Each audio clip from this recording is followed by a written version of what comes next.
Production funding for Ruckus has been provided by gifts from Dave and Jamie Cummings, the Fred and Lou Hartwig family, Peter and Barbara Gattermeyer, the Courtney S. Turner Charitable Trust, John H. Mize, and Bank of America N.A. co-trustees, and by viewers like you. Thank you. Welcome to Ruckus, our weekly food for thought fight over the news of the day and the trends of the times. I'm Mike Shannon. The Ruckettes join me shortly. Our topics this week: the mayor wants justice, Kansas Republicans want some clarity on school finance, and a growing number of folks seem to want socialism. Plus, of course, roast and toast. But we start with our Newsmaker segment and take a look at tourism and convention activity in the greater Kansas City area as we approach National Travel and Tourism Week in early May. Joining me for that discussion now is the President and CEO of Visit KC, Jason Fulvey. Mr. Fulvey, welcome to Ruckus. Thanks very much for joining us. Thank you, Mike. You joined Visit KC in, I think, September of last year. You had spent 16 years in Pittsburgh in a similar job. You must have seen some things in Kansas City that you thought were attractive. Yeah, absolutely. I was here about 13 years ago on business, and when I left, really didn't think that I'd ever be back to Kansas City. Because it was moving along so well, or it didn't have any hope? No, it really didn't have a whole lot going on. And I was, being in Pittsburgh 13 years ago, there wasn't a whole lot going on there either. But when they called me for the interview, I told my wife that, I've been here, I'm going to go listen to these folks, but I'll be back tomorrow, no worries. And I got done with the first round of interviews, called my wife and said, they want me to come back, and I think you need to come and check this thing out. There's a lot going on here. So it was very exciting to see the transitions that Kansas City has gone through. Talk a bit about Visit KC and what it is and what its job is. It used to be called, I think, the Convention and Visitors Bureau. You try to attract people to come to Kansas City for tourism purposes and to stage their conventions here. That's correct, yeah. So Visit KC, when you break it down to the bare bones, it's a sales marketing agency. So it's our job to market this destination and this region for visitors, whether that be leisure travelers or conventioneers. And we kind of pull all the pieces together. I kind of liken it to a real estate agent, right? We don't own any of the assets.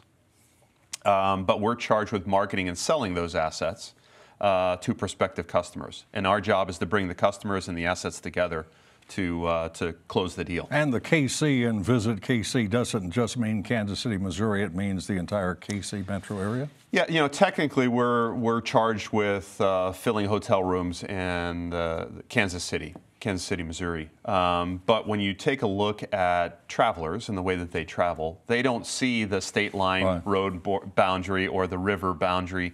They really want to come to the region. So we intrinsically have to promote the entire region. How is the Visit KC organization funded? Yeah, a large portion of our revenue stream comes from a portion of the hotel tax. Okay. So as it's a self-fulfilling prophecy, right? The more hotel rooms we fill, the more revenues that come in through that channel, and then we get a portion of that. For a long time, there's been discussion about the need for a major convention hotel in downtown Kansas City. One is apparently on the way, will be built next year or two. Right. How important is that going to be? Oh, it's critical. Because that hotel, unlike some of the others that have been built, is really a demand driver. We have a lot of groups, convention groups, that have looked at Kansas City in the past, and we didn't have that tight hotel package around the convention center. And now with this new product, we certainly will. And that might have kept Kansas City from getting the Republican convention in 2016. I'm sure it came into play. How about the new airport? Is that going to be critical? Absolutely, absolutely. It's the hotel or the airport in its current status is a very nice airport, but we need to change with the times. Air travel has changed. Security issues have changed.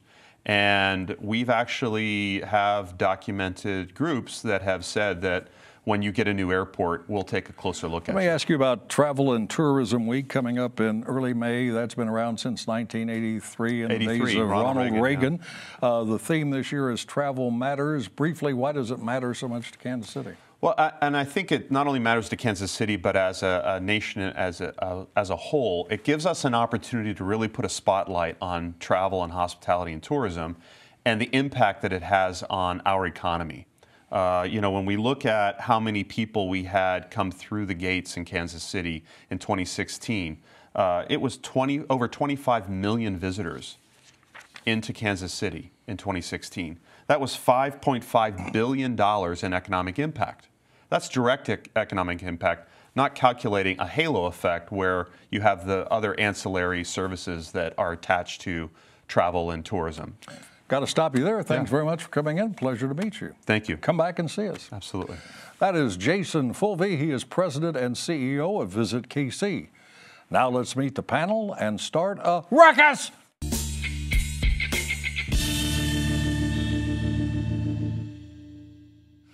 Attorney Patrick McInerney is with the firm of Spencer Fane. Denidre Herbert reports for the Sentinel website. Mary O'Halloran is a media and communications consultant, and Ron Freeman is a motivational speaker and writer. Welcome to all of you. Thanks very much for coming in. There's a lot to cover. Kansas City Mayor Sly James is calling for Justice, Jolie Justice, to succeed him at City Hall. Justice is a member of the City Council, an attorney, and a former member of the Missouri Senate. If elected, she would not be the first woman mayor of Kansas City. Kay Barnes got that honor. And by the way, Barnes has also endorsed Justice. There are 10 others in the primary race for mayor on April the 2nd. 2 of them will be nominated and face off in a June election. Now, there has been little doubt that Sly James would back Jolie Justice. So what impact do you think the mayor's endorsement will have? And we start with Patrick.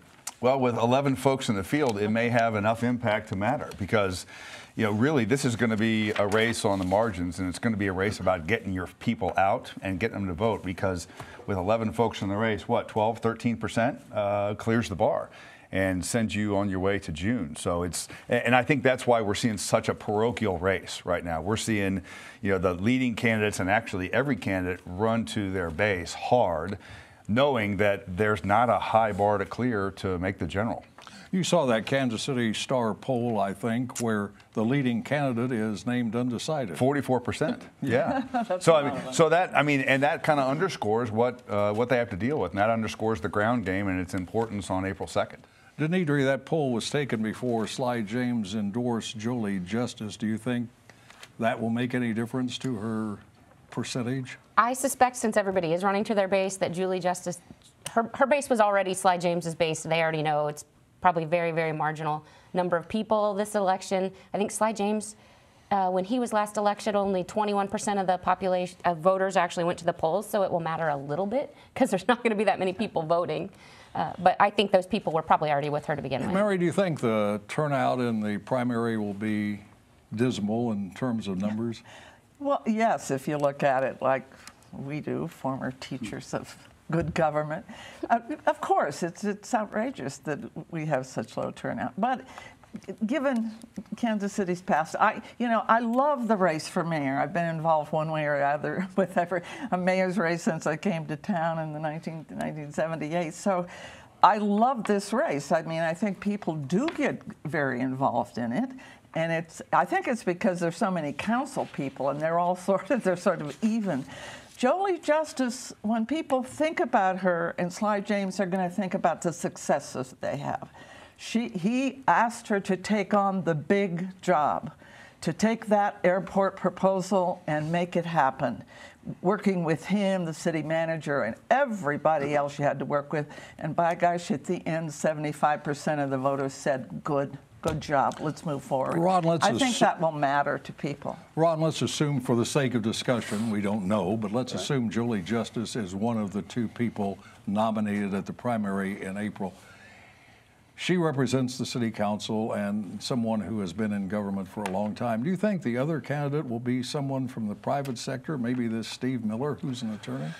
Now, I think it's going to be important, whoever can mount the best grassroots campaign. I'm probably looking at Quentin Lucas or Jermaine Reed would be one of those 2 guys. Depending, again, if you can get turn out the vote's going to be the key. And if you can do that from the air or on through media, yeah, that could work. But if you look at the numbers, though, I mean, they're packed. And again, this is pre-endorsement, but boy, they're packed tight. I mean, Jolie had 13, and then you had 9, 8, and 7. Yeah, right. You had Steve Alicia Miller. Kennedy is right in the mix too. Yeah, Steve Miller with 9, Alicia, she corrected me one time. Alicia Kennedy had 8, and Jermaine Reed had 7.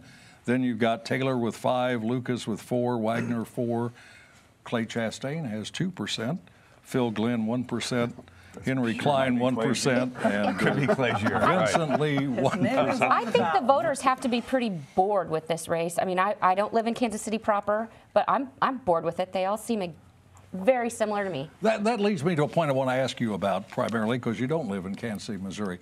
It appears that it's difficult to get Kansas City Missourians interested in this race for mayor. Do people elsewhere in the metro area care about who the mayor of Kansas City is, and should they? Movers and people like the folks sitting at this table care. The rank and file, I don't think they could pick any of these. Most of these people out of a lineup. They actually may be able to pick Clay Chastain out of a lineup simply because he's been around and he's a little bit of a character. But the rest of them, I'm not sure they could pick him out of the lineup. And other than the people who do eco-devo and transportation and kind of government affairs types, I don't think they care. And it's getting a little harder to care anyway. But the should question's a great one. Sly James, though, has really... I mean, people in the metro know who Sly James is, and they associate him with the streetcar. And he's a big mayor, though. I mean, he is for a weak mayor form of government, he's a big, strong mayor. Yeah, well, and he's done a great job. We have this kind of government in Kansas City where the person who's the mayor really, it's not strong mayor, but it's not weak mayor either. It's mayor, council, manager, and they have to really get along with each other. But I think people in Johnson County care who's running the show. I'm going to disagree with you a tiny bit in that Sly James being a big mayor and everybody knowing of him, I'm not so sure that's true, and obviously I don't run in liberal circles.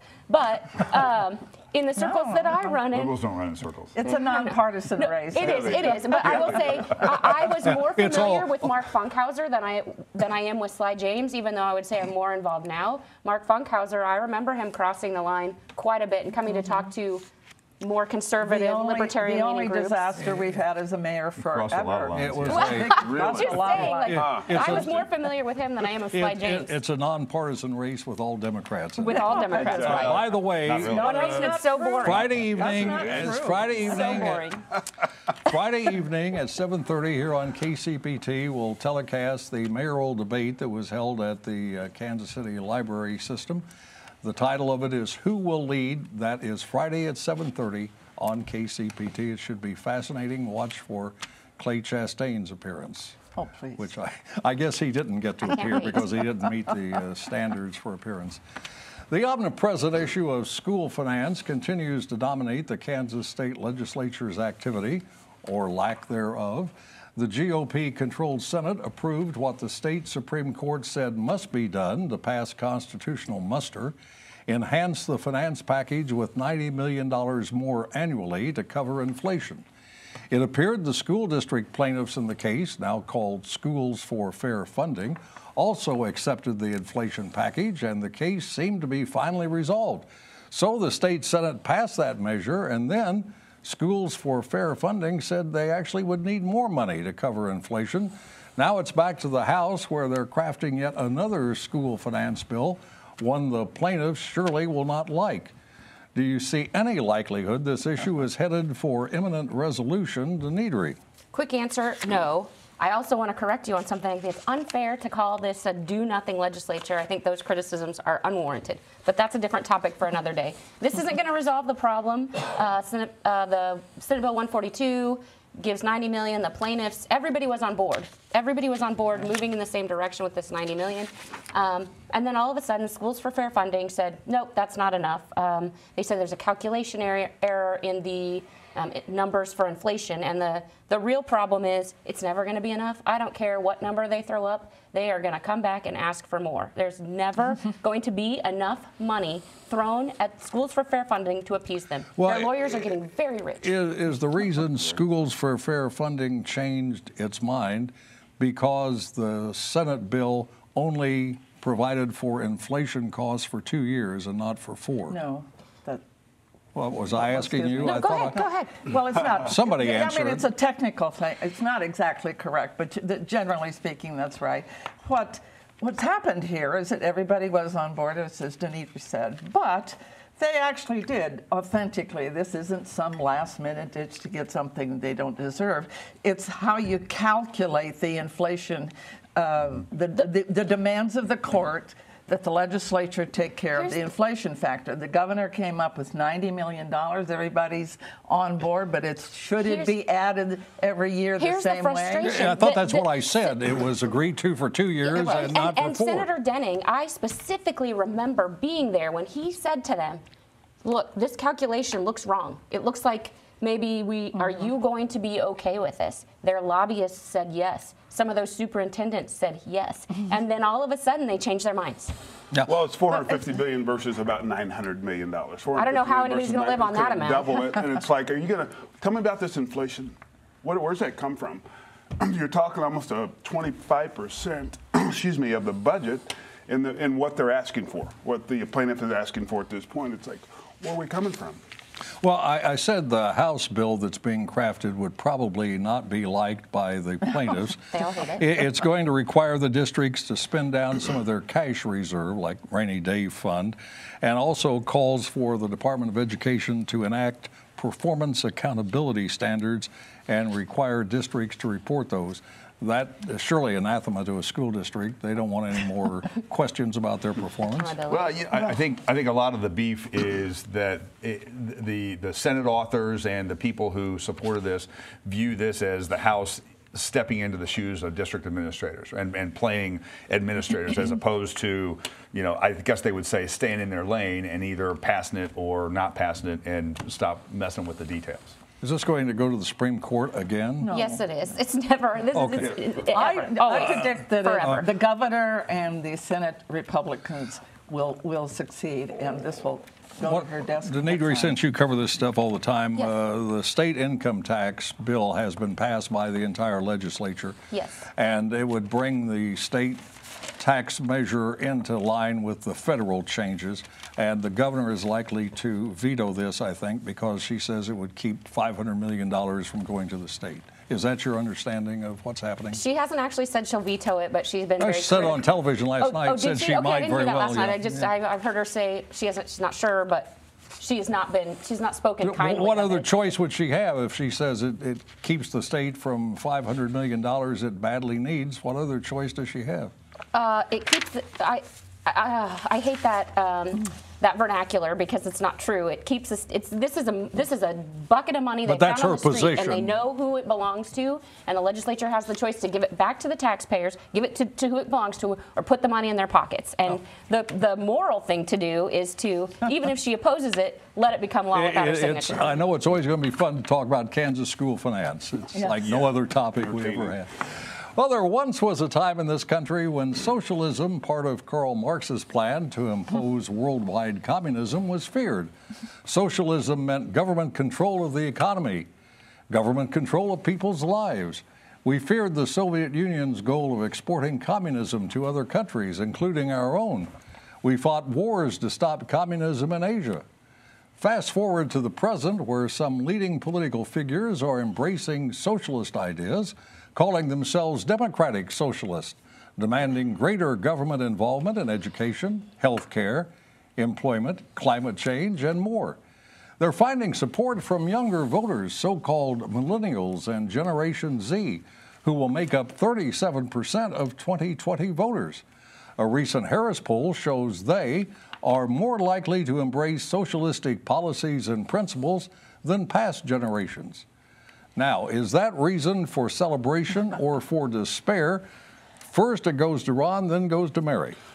Well, I think it's cause for celebration if you're the Trump White House, because you're looking at whether you call it Democrat socialist or national socialist, it's the same agenda. You're looking at how do we get people's resources, control, tell them how to live, and here's the government command and control. And it's like that sounds good maybe at this point. Like they said, if you're not a liberal in your 20s, you have no heart. If you're not a conservative in your 30s, you have no brain. I think you're going to see a transition by the time we get to 2020 where this is actually going to work on to the good of the Republicans. Mary, cause for jubilation or cause for concern? Well, I am jubilant about the, let's put it this way. The Democratic Party right now is just bursting with all kinds. Our bench strength was great. How many candidates do we have for president running against Trump? The idea that somehow or other, I mean, you imply that liberals, you implied, I guess, are all socialists. This isn't about isms. This is a response from young people about the problems they actually face. You're right. Trillions. It is not socialism. Let's call it for what it is. I mean, this is all spun out of socialists. That's what they call No, it's spun out of this bizarre obsession that middle-aged and older white guys have with AOC. And it borders on pathological because they have elevated her and made her out to be some sort of, the leader of the Democratic Party. She is a single member of a 535-member Congress. She's not running the Democratic Party. This is a discussion, though, about the size and growth of government using metrics that it's really the fact that our younger generation is a bunch of little burgeoning socialists is a real critical breakdown of our education system. This has been tried a million times, and it fails every time. Even in the countries that people argue that it's wonderful, democratic socialism is working great, these are countries that are managing a decline. European countries are managing a decline. That is what socialism is. These are non-conservative ideas, and it is chicken little talk to say that discussion about these things means the sky's falling. No, they're socialist ideas. That's bottom line. There's another study just out that half of millennials and Generation Z members would prefer living in a socialist society than a democratic society. What they mean by that is more government involvement in their lives. Here's what they mean by it. Response of the government to the problems that they see in their life. We are losing the middle class in this country, and the middle class got to. Where are they going? The middle class are going either dropping down or in some cases moving up. The middle class depended upon the GI Bill, Social Security, Medicare, Medicaid, and those programs are not called socialistic by Americans. They're called, well, they are socialistic, but they're called American versions. Using the income as a these people have more going to be a really shouldn't big be the measure of what is a success. The poor people in the U.S. have cable. They drink Starbucks coffee every day. They have air conditioning. Stop denigrating poor people. I'm not. I'm just. There's a difference between poor. There's dollars. People do have television sets.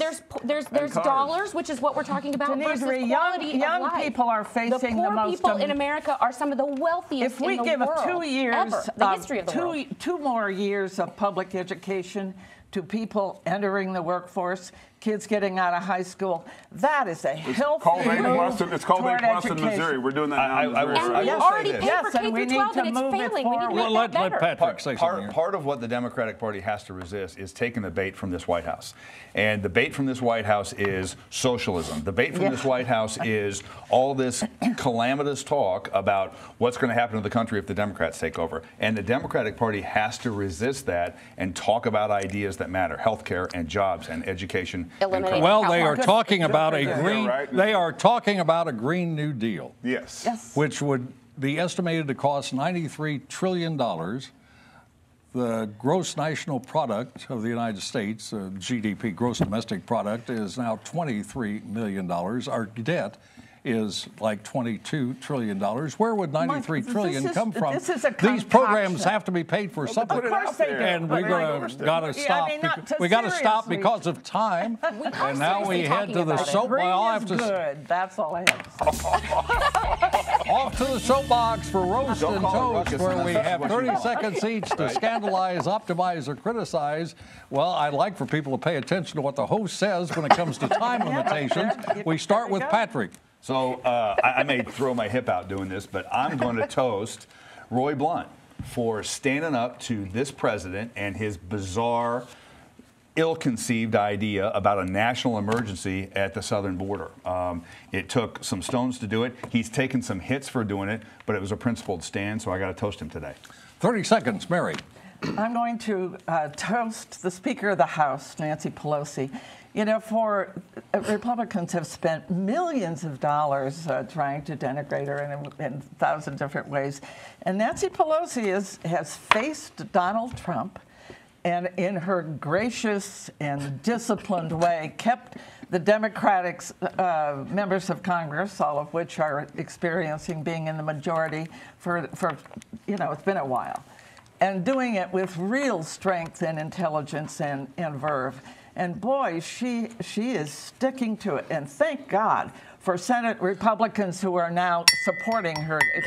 Time's up, Dimitri. There you go. Very quickly, I want to reserve this toast to the Kansas Senate Commerce Committee, who just this morning passed or forwarded a recommendation not to approve David Tolan as Senate Commerce Secretary, Laura Kelly's nominee. He presided over the economic development of Allen County, where government spending, government employment went up by 5.8%, private sector growth went down by 4.4%. That's the job he would be tasked to do at the state, and he doesn't look like he's up to the task. Ron. Well, I'm going to toast a brief toast, Mike. I think you need that right now. Thank you. The Grandview Bulldog basketball team won their second consecutive state championship in the Class 4, and Coach Morris and the guys are doing quite well. Here, you'll love this, Patrick. Finally, political scientists have no problems defining liberal or conservative, but struggle defining moderate. Thankfully, we have Congresswoman Alexandria Ocasio-Cortez to fill us in. I mean, moderate is not a stance. It's just an attitude toward life of like, No doubt that should give us sufficient clarity. You're making my case. And that's Ruckus for this week. Back next Thursday at 7. Now for the Ruckus and the crew and everybody talking at once, Mike Shannon saying thanks for watching all together. Good night and good night.